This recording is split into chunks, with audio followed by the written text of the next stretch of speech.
बड़ा interesting topic है, नई नई चीजें सीखने को मिलती है और इसको ज्यादा बेहतर मैं करूंगा। जो हम पढ़ रहे हैं विमेन की कंडीशन, ठीक है, विमेन की कंडीशन हम देखेंगे 8 से 10वीं शताब्दी के आसपास विमेन्स की कंडीशन क्या थी, ये हमारा पढ़ने का मुद्दा है। और इसी से मैं लिंक करूंगा आगे चलकर हिंदू मैरिज एक्ट 1955, ठीक है, Hindu adoption and maintenance act 1956 से भी मैं इसको लिंक करूंगा, क्योंकि ये थोड़ा बहुत आपको पता होना चाहिए, क्योंकि हिंदू मैरिज एक्ट 1955 का सेक्शन 25, ठीक है, और Hindu adoption and maintenance act का सेक्शन 18, इस पे भी हम चर्चा करेंगे। और as a woman, as a लड़की, महिला होने के नाते आपको ये पता होना चाहिए, ठीक है। तो आइए, बड़ा इंटरेस्टिंग सी बातें हैं, पढ़ना शुरू करते हैं। तो सबसे पहला पॉइंट जो सतीश चंद्र जी ने इसमें समझा रखा है, वो समझा रखा है कि विमेन को, हाँ जी हाँ जी हाँ जी, सर कास्ट सिस्टम में पार्ट बी नहीं रह गया, शूद्रास, दलित एंड स्लेव्स? तो वो तो मैंने कहा था कर लेना करके, उसमें जरूरत है मेरी? नो सर, ठीक है। अच्छा, मैंने कहा था ना वो बिल्कुल आप कर लोगे उससे, जैसे मैंने आपको बताया था, है ना, जैसे हस्बैंड है वो एक क्षत्रिय कुल का है, उसके पास एक स्लेव फीमेल जो है वो एक शूद्र है, और वो शूद्र फीमेल अगर कंसीव हो जाए क्षत्रिय से, तो मैंने क्या बताया था, उनका बच्चा क्या होगा? क्षत्रिय। और मैंने ये भी कहा था, कि जो महिला, जो शूद्र महिला है वो स्लेव है, अब वो स्लेव नहीं रहेगी, ये सुनो। Yes sir. तो मैंने तभी तो कहा है, देखो हर एक पॉइंट अगर मैं पढ़ाऊंगा तो बहुत लंबा चला जाएगा, तो मैं उम्मीद करता हूं कि आप लोग उतना कर लेंगे, ठीक है, और नहीं होता आई एम देयर, मैंने तो बोला ही है, कोई भी पॉइंट है आप लोग का 1 to 1 हम डिस्कस कर लेंगे। किरण जी, क्या मैं आपका आंसर दे पाया? Yes sir. चलिए, तो हम बात करेंगे कि जो सतीश चंद्र जी हैं, वो विमेन के बारे में स्टार्टिंग क्या करते हैं, वो कहते हैं कि विमेन को इंफीरियर माना गया, मेजोरिटी में विमेन को इंफीरियर माना जाता था मेन के मुकाबले in case of mental ability, वटा जोग ना, वटा जोग, पर फिर भी फिजिकल एबिलिटी होती तो एक दफा हम इसको जस्टिफाइड कर सकते थे, क्योंकि नेचर ने कुछ ऐसा बनाया है, परंतु मेंटल एबिलिटी के हिसाब से उस समय माना जाता था महिलाएं जो हैं किससे इंफीरियर हैं, किससे नीचे हैं? तो महिलाओं का ये जो सिद्धांत माना गया है इंफीरियर हैं करके, तो महिलाओं को एक कर्म से जोड़ दिया गया है। कर्म, महिलाओं का एक कर्म क्या होगा, वो अपने, जो भी महिला की जिंदगी में पुरुष होते हैं, देखिए जब वो छोटी होती है तो उनकी जिंदगी में उसके पिता, उसके फादर क्या होते हैं, एक पुरुष होते हैं। जब वो थोड़ी बड़ी हो रही होती है तो उसका भाई, ब्रदर उसके साथ होता है। जब उसकी शादी होती है तो उसका हस्बैंड उसके साथ होता है, और जब वो मां बनती है तो उसका सन। तो ये एक औरत की जिंदगी में 4 मर्द होते हैं, ठीक है, 4 पुरुष, ये कहते हैं ना। तो क्या है कि जो महिला इंफीरियर है with respect to mental ability, तो उसका कर्मा होगा कि वो इन मर्दों को क्या करेगी, हमेशा सर्व करेगी। क्या करेगी? सर्व करेगी, ठीक है। तो आप कह सकते हैं, अब यहां से आपके मन में ये प्रश्न आएगा, तो क्या सर जो महिला थी वो सर्वेंट थी? नहीं नहीं, सर्व करना अलग बात होती है, सर्वेंट अलग होता है। मैंने कहा महिला सर्व करेगी, ये इसका कर्मा होगा, और वो तब तक सर्व करेगी, ध्यान से सुनना, वो तब तक सर्व करेगा, अंटिल, तब तक सर्व करेगी जब तक उसकी रिस्पेक्ट की जा रही है। जब तक उसकी क्या कर रही, ये 4 पुरुष क्या कर रहे हैं, उसकी रिस्पेक्ट। इसीलिए मैंने कहा महिला को हम सर्वेंट नहीं बोलेंगे। सर्वेंट का मतलब क्या होता है, आप उसकी बेइज्जती भी करेंगे, उसे काम करना पड़ेगा, ठीक है। तो मेरी ये पॉइंट आप लोग को क्लियर है सबको, कि जो महिला है उसको इंफीरियर माना गया है, और उसका काम है कि वो सर्व करेगी, बट तब तक सर्व करेगी जब तक उसे रिस्पेक्ट दी जाएगी। बताइए यस और no? Yes sir. Yes sir. तो यहां से देखो, अब आप लोगों ने, सबने मुझे सुना, तो आप लोगों के अलग अलग विचारधारा इसमें आएगी, ठीक है, अलग अलग विचारधाराएं इसमें आएगी। क्या मैं समझा पाया ये बात? तो ये कोई बुरी स्थिति भी नहीं है, इंफीरियर समझा जा रहा है नो डाउट, पर उसका रिस्पेक्ट रखी जा रही है, महिला की रिस्पेक्ट रखी जा रही है, राइट। चलो आगे बढ़ते हैं। नेक्स्ट पॉइंट हमें क्या पता चलता है? नेक्स्ट पॉइंट हमें पता चलता है कि अगर वेदास को स्टडी करने की बात है, वेदास को पढ़ने की बात है, तो यहां पर प्रोहिबिट किया गया है जैसे शूद्र आपको पता है वो लोग वेद नहीं पढ़ सकते थे, सेम गोज विद दी, क्योंकि अभी मैंने बताया विमेन को मेंटली क्या समझा जा रहा है, सुपीरियर या इंफीरियर? inferior. तो ऑब्वियसली विमेन को प्रोहिबिट किया जा रहा है किसे पढ़ने से? वेदास। क्या मैं समझा पाया यहां तक? आसान है? यस। अब आगे देखिए, आगे आपके सतीश चंद्र क्या बताते हैं। और हमें पता चलता है, जो बहुत सारे स्कॉलर से हमें पता चलता है कि जो क्वीन होती थी, जो प्रिंसेस आगे शादी हो गई उसकी, क्वीन बन गई है, क्वीन की जो मेड होती थी, क्वीन की जो मेड होती थी, इन मेड ने काफी एक्सीलेंट, बहुत खूबसूरत काव्य लिखे हैं। क्या लिखे हैं? काव्य लिखे हैं। तो सतीश चंद्र जी कहते हैं कि रिसर्च में यह पाया गया है कि जो क्वीन है उनकी मेड ने एक्सीलेंट वर्सेस, बहुत खूबसूरत काव्य लिखे हैं। तो व्हाट आई मीन टू से, यहां से दो बातें बाहर आती हैं। ये बात सत्य है कि अब जो क्वीन है उसने ज्यादा पढ़ा नहीं होगा या इतना अच्छा लेवल का नहीं पढ़ा होगा कि वो काव्य लिख पाए, क्योंकि ये हायर है ना, और मेड जो है वो ज्यादातर लोअर होते थे। तो यानी कि हमें क्या पता चल रहा है कि लोअर महिलाएं जो है, इनको कंपैरेटिवली हायर महिलाओं के ज्यादा लिबर्टी थी। मैंने क्या कहा? जो छोटी महिलाएं थी, छोटी से मेरा मतलब है जाति के आधार पर उस समय समाज विभाजित था। तो ये महिला जो इसकी मेड है, ये ऑब्वियसली क्या है? शूद्र है। तो ये महिला, शूद्र महिलाओं ने वर्सेस लिखे हैं, बहुत काव्य लिखे हैं, बड़े खूबसूरत। यानी कि अगर एडुकेशन की बात की जाए तो हमें यह समझ में आ रहा है कि ज्यादा पढ़े लिखे कौन दिख रहे हैं? शूद्र महिलाएं। तो क्या पता चल रहा है इससे कि जो हमारे हायर जो प्रिंसेस हैं, उनका क्या है, उनको बहुत प्रोटोकॉल में रहना पड़ रहा है।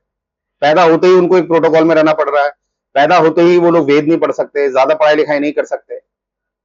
तो इस तरह से हमें ये जो सतीश चंद्र जी बता रहे हैं, ये वाला एग्जाम्पल, इससे हमें क्या निकल के आता है, क्या हम इससे अर्थ निकालते हैं, क्या कंस्ट्रूट करते हैं कि एक दफे लिखने में हमें क्या दिखाई दे रहा है, जो मेड है वो ज्यादा कैपेबल दिख रही है क्वीन से। क्या मैं समझा पाया? और इससे आपने क्या कंस्ट्रूट किया, क्या निकाला? मैंने क्या निकाला? मैंने तो ये निकाला कि भैया जो क्वीन है, जो क्षत्रिय महिलाएं हैं, इनको ज्यादा प्रोटोकॉल में रहना पड़ता था। ठीक है? और इनका एक प्रोटोकॉल ये भी था, they are not allowed to study और स्पेशली हायर स्टडीज। अब छोटा बेसिक तो पढ़ाते ही होंगे, नो डाउट। चलो, अब यहां पर महिलाओं की हम मैरिज की बात करेंगे। ठीक है?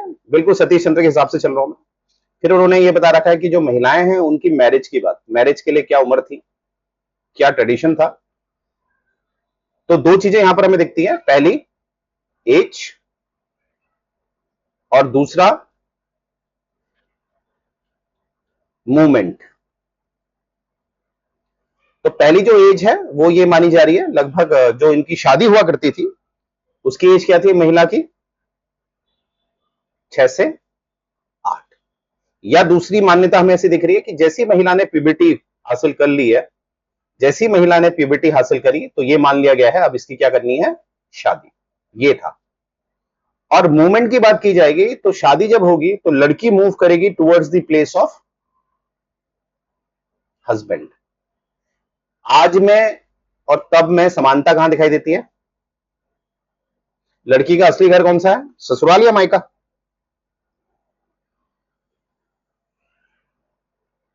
दूसरा वाला पॉइंट एक बार दोबारा बताओगे? दूसरा वाला पॉइंट है मूवमेंट, कि लड़की अपना बाबुल का घर छोड़कर कहां जा रही है? हस्बैंड। तो मूवमेंट कहां से हो रहा? मायके से। तो मैंने कहा आज के समय पर भी आप सब बालिकाएं हैं, तो आप अपने अपने घर में रहती हैं, जो बिल्कुल एक मिथ है। आपको लगता है ये मेरा घर, पर अब रियलिटी क्या है? ये आपका घर नहीं है। ठीक है? आपका घर कौन सा होने वाला है? तो हमें क्या दिख रहा है? समाज में ऊपर वाली प्रथा को रोक दिया गया है। ऊपर वाली प्रथा क्या है? एज पर मैरिज एक्ट आपकी लड़की की एज कितनी होनी चाहिए? 18। और यहां ध्यान से समझने वाली बात है, एक जो साधारण बालिका है वो प्यूबर्टी अपनी हासिल कर लेती है 12 से 13 की उम्र में, राइट? जहां जहां उसको टीनेज लग गया उसको प्यूबर्टी मिल जाती है, राइट, एक लड़की को। पर हमारे वहां इसको 18 क्यों कर रखा है? 18 इसलिए कर रखा है क्योंकि प्यूबर्टी से कुछ नहीं होता है। Marriage is a contract, social contract, right. तो इसमें आपको एक मेंटल लेवल भी चाहिए, एक मैच्योरिटी भी चाहिए, इसीलिए प्यूबर्टी के 5 साल और जोड़ रखे हैं। अगर प्यूबर्टी को मैं 13 साल मान लूं, 13 साल में लड़की प्यूबर हो गई है, जवान हो गई है, तो उसमें 5 साल जोड़ेंगे, कितना आ गया? तो ये 5 साल किस चीज के हैं? ये 5 साल हैं आपके एक मेंटल मैच्योरिटी के। क्या मैं समझा पाया? यस और नो? Yes sir. जैसे इसका आंसर है ना, आपसे पूछेंगे कि 18 साल ही क्यों रखी है लड़की की उम्र? लड़की की प्यूबर्टी तो 13 साल में आ जाती है, 12 साल में आ जाती है। तो इसलिए है बिकॉज ऑफ दी ये जो 5 साल का गैप आपको दिख रहा है, that is specially for the mental. उसको समझ में आया कि शादी इज रिस्पॉन्सिबिलिटी, राइट। चलिए, अच्छा, अब आगे बढ़ेंगे। तो हमने ये भी देख लिया है कि शादी का हमने हिसाब किताब देख लिया, उस समय क्या था। अब नेक्स्ट हम देखेंगे रीमैरिज। अब शादी की बात हो रही है तो रीमैरिज हो सकती थी, उस पर हम चर्चा करेंगे। तो क्या दिखता है हमें इस समय?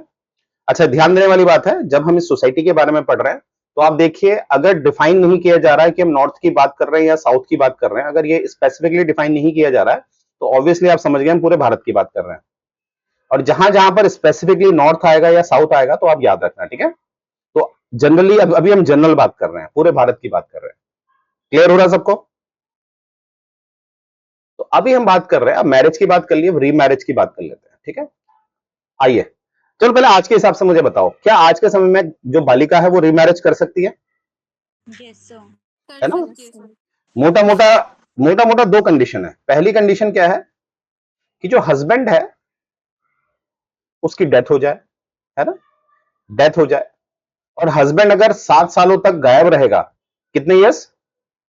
7 सालों तक गायब रहेगा, तब भी उस बेस में उसको डेथ मान लिया जाता है। 7 सालों तक वो गायब है तो उसको बस डेथ की कैटेगरी हो गई है। तो एक महिला को आजादी है कि she can remarry, she can remarry. दूसरी कंडीशन है ऑब्वियसली डाइवोर्स, डाइवोर्स, ठीक है। और डाइवोर्स में भी अगर लड़की डाइवोर्स ले लेती है, आपके पास डाइवोर्स की डिग्री है, डिग्री मतलब होता है सर्टिफिकेट है, तो यू कैन री मैरी, ठीक है, री मैरी। अच्छा, मेरा एक क्वेश्चन है आप लोगों से, ऐसी फॉर जनरल नॉलेज, मुझे बताइए, एक लड़की है सीता, नहीं सीता नहीं लिखता हूं, गलत हो जाएगा। एक लड़की है ऋतु, ऋतु एक लड़की है जिसने शादी करी, ठीक है, राजू से, राजू से शादी करी। अब ऋतु के राजू से हो गया है एक बेटा जिसका नाम है एक्स। पर आगे चल के क्या हुआ, ऋतु राजू के बीच डाइवोर्स हो गया, ठीक है। बस ध्यान देने वाली बात है, एक्स जो है वो फादर ऑफ किसका है, मतलब एक्स के फादर कौन है? राजू। अब ऋतु ने डाइवोर्स ले लिया है और ऋतु ने शादी कर ली है करुण से, समझ लो, ठीक है। किससे? करुण से। अब करुण से भी ऋतु के एक बच्चा हो गया, वाई, वाई हो गया, ठीक है। अब वाई जो है वो सन ऑफ किसका है? करुण का। अब ये एक्स और वाई दोनों किसके साथ रहता है? ऋतु के साथ। यानी कि फैमिली क्या बन गई है? ऋतु प्लस करुण, और ये दो बच्चे एक्स और वाई। ध्यान देने वाली बात है, एक्स किसका है? राजू का। एक्स के फादर कौन है? अब मुझे बताओ कि ये जो सिचुएशन है इसमें जो एक्स है वो सन ऑफ किसका होगा? एक्स जो है, आज की कंडीशन, ऋतु ने करुण से शादी कर ली है, तो बताओ।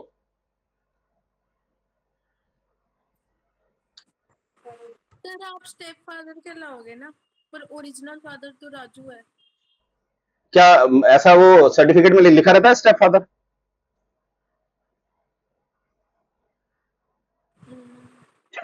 चलो, मैंने ऐसे ही पूछ, राजू कोई बेटे। मतलब ये क्वेश्चन तो समझ में आया ना आप लोगों को? सबको समझ में आया? अब मैं चाहता हूं इसको आप अपने माइंड में रखिएगा, और जब क्लास ओवर हो जाएगी, फॉर क्यूरियोसिटी इसमें हल्की सी रिसर्च करके मुझे इसका आंसर दीजिएगा, ठीक है, क्योंकि मैं इसको ज्यादा लंबा नहीं खींच सकता। बस ऐसे ही मन में आया तो मैंने बता दिया, ठीक। तो ना राजू एक्स में राजू का ही बेटा होगा।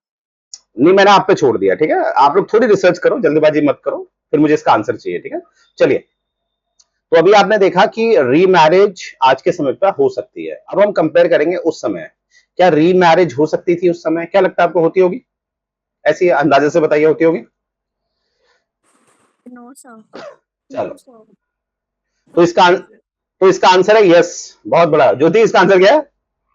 यस अब कंडीशंस क्या हैं? सबसे पहली कंडीशन है डिजर्टेड, ये आज भी कंडीशन है, और डाइवोर्स में डिजर्टेड जो है ये भी आपका डाइवोर्स का कारण बन सकता है। डिजर्टेड मतलब होता है पति बिना बताए गायब हो गया, और अगर गायब की अवधि कितनी है? 7 साल, है ना? ऐसा नहीं कि पति 7 साल से गायब है, अब लड़की ने क्या करा, 8वें साल कहीं और शादी कर ली, 9वें साल वही हस्बैंड आ गया पहला वाला, क्या वो उसको अपना बीवी कह पाएगा? पॉसिबल ही नहीं है। तो यहां पर अगर पति जो है वो डिजर्टेड हो गया तो उसमें रीमैरिज वो कर सकती थी, क्योंकि उस समय ट्रेंड चला हुआ आ रहा था ना, जैसे आपने देखा ही होगा। क्या ये बात सत्य है कि जो गौतम बुद्ध है उन्होंने अपने वाइफ और बच्चे को छोड़ दिया था? यस सर तो उस समय एक ट्रेंड जैसा चला हुआ था कि एक ना पहले से ही, जैसे 5th सेंचुरी बीसी से ही क्या होता था, लोग अलग अलग धर्म की तलाश में चले जाते थे और गायब हो जाते थे। तो इस पैटर्न को कहते हैं डिजर्टेड, ये आज भी होता है। तो डिजर्टेड यानी गायब होना, ये एक आधार बनाता है रीमैरिज का, पहली चीज। दूसरा, डेथ, डाइड, हस्बैंड क्या हो गया, मृत्यु होगी उसकी। फिर है आपका इम्पोर्टेंट, ठीक है, इंपोर्टेंट तो आप जानते होंगे, not able to produce the child.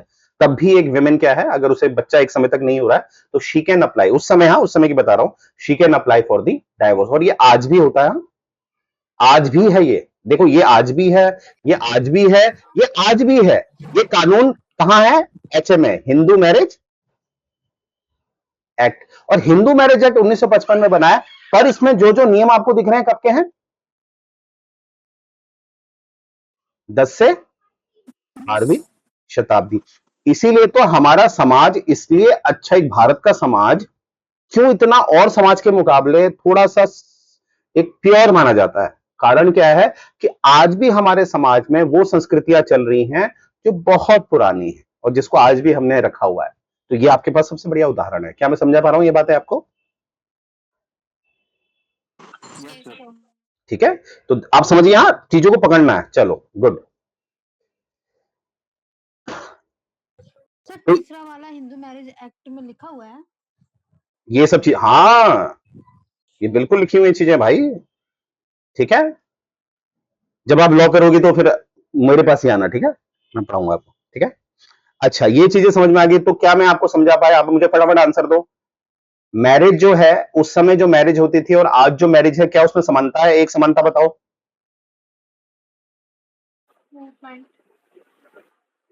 Relocate, यानी कि महिला जो वाइफ है वो किसके किसके जगह पे जाती है? ये आज भी दिखाई देता है। और रीमैरिज के केस में तो हमें सारा का सारा दिखाई दे रहा है। रीमैरिज के केस में हमें सारा का सारा दिखाई दे रहा है कि भैया जो आज है वो तब भी था। इसीलिए हमारा एक मुस्लिम लॉ अलग बना हुआ है भारत में और एक हिंदू लॉ अलग। हिंदू लॉ में हिंदू लॉ की संस्कृति का आदर किया गया है और मुस्लिम लॉ में किसका किया गया है? मुस्लिम। ठीक है, चलो आगे बढ़ते हैं। अब जो विमेन की स्थिति है, महिला की जो स्थिति थी उस समय, उसकी खुद की कोई आइडेंटिटी नहीं थी, क्योंकि मैंने क्या बोला था याद करो, मेंटली उनको क्या समझा जा रहा है? इंफीरियर। मर्दों के मुकाबले क्या माना जा रहा है? इंफीरियर। तो इसीलिए या तो, और आज भी देख लो आप कहीं ना कहीं मानोगे ये बात कि जो जब तक उसकी शादी नहीं हुई है तो वो क्या कहलाती है? डॉटर। और जब उसकी शादी हो जाती है वो क्या कहलाती है? और एक बहुत गहरा एग्जांपल मैं आपको दे रहा हूं। कभी आप लोग फॉर्म भरते हैं, ठीक है, आपने फॉर्म भरा, कभी कभी जल्दबाजी में गलती हो जाती है, तो बिलीव मी गाइस, आपके फादर का नाम गलत नहीं होना चाहिए। आपके फादर का नाम गलत नहीं होना चाहिए। मदर का नाम गलत होगा तो एक दफे चल जाएगा, पर फादर का नाम बिल्कुल सही होना चाहिए फॉर्म में। क्या मैं समझा पा रहा हूं ये बात? Yes sir. Yes, sir. तो ये भी क्या दिखा रहा है? आज भी हमारा समाज जो है ज्यादा किसको प्रायोरिटी देता है? फादर। पेट्रियार्कल सोसाइटी है ना सर। Absolutely, absolutely. अब देखो, हम इस बात में चर्चा नहीं करेंगे ये सही है गलत है।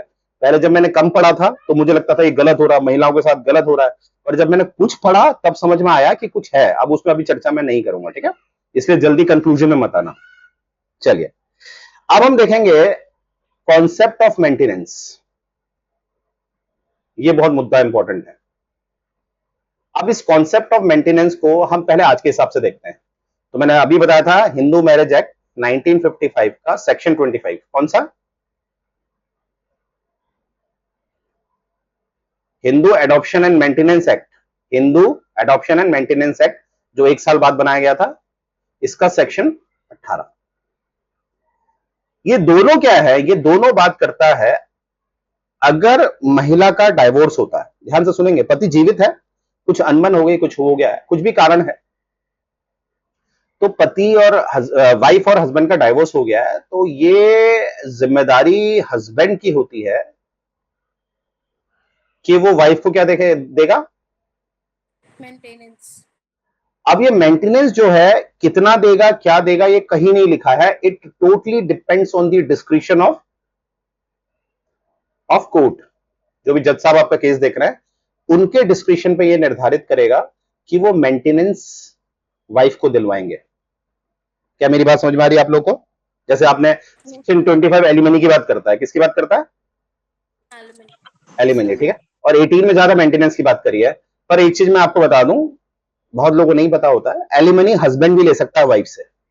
जब हस्बैंड वाइफ ने शादी करी है और हस्बैंड उस समय बेरोजगार है, हस्बैंड कमाता नहीं है बिल्कुल, और वाइफ कमाती है, और वाइफ ये इंटेंशनली जानती है कि हस्बैंड कमाने वाला नहीं है, तब भी वो शादी करते हैं, और हस्बैंड है हाउसवाइफ। हाउसवाइफ मतलब हाउसवाइफ एक प्रोफाइल होता है, यानी कि घर देखता है, और वाइफ क्या करती है? जॉब करती है। अब 5 से 6 साल, 7 साल, 8 बाद इनका डाइवोर्स हो रहा है, तो एलिमनी इस केस में कौन किसको देगा? वाइफ किसको देगी? हस्बैंड को।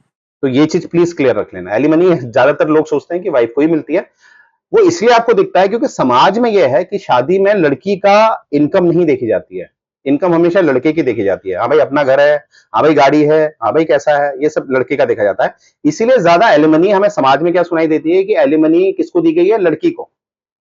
पर याद रखना एलिमनी का ऐसा नहीं है। एलिमनी जो वीक है फाइनेंशियली, उसको एलिमनी ग्रांट की जाती है, और ये डिपेंड करता है on the description of the court. क्या मैं बात समझा पाया ये चीजें आपको? सर हाँ जी। सर एक बार ही एलिमनी और मेंटेनेंस में क्या डिफरेंस होता है? एलिमनी जो होता है वो एक फुल एंड फाइनल होता है। जैसे डाइवोर्स हो रहा है, लड़की ने कहा भैया इनके पास 2 करोड़ की पूरी प्रॉपर्टी है, तो उसमें से 1 करोड़ मुझे दे दिया जाए, फुल एंड फाइनल, ये हो गया एलिमनी। क्या हो गया? एलिमनी। एलिमनी। और क्या होता है ना, डाइवोर्स में एक सेपरेशन भी होता है। सेपरेशन में मतलब होता है आप लीगली हस्बैंड वाइफ रहोगे, पर आप अलग रहोगे।